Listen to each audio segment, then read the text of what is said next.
What is it about Mike Leach's team? They were young the last 2 years. They finally got all this experience coming back. I think he's kind of got the program where he wants. Will Rogers is really good. His defensive line is playing like he's had some pretty good defensive lines in his time. What they did to Auburn at the tail end of last season, that's what makes me nervous about this game. What is it about Mississippi State that's so scary?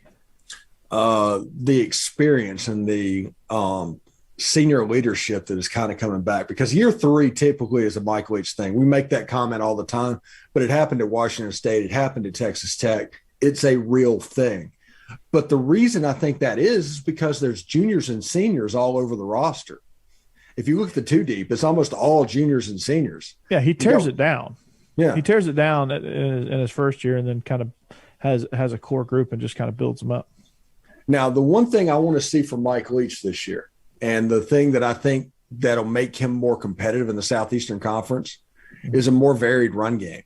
Instead of having 3 run plays, maybe bump it up to 6 and do things like that. If they're 80% pass, it's not going to work in the SEC.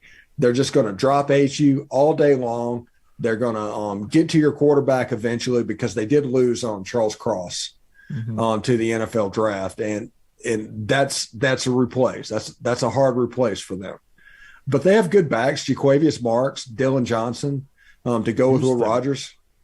Use them. Yeah, use them. They have good backs. Use them.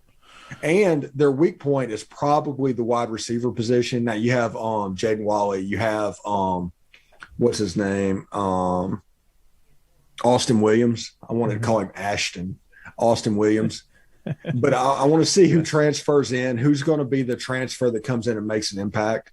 Yeah. They have some talent on that roster, but there's nobody there that is really going to make you afraid. And that kind of hurts them with their year 3 thing, the thing we always talk about.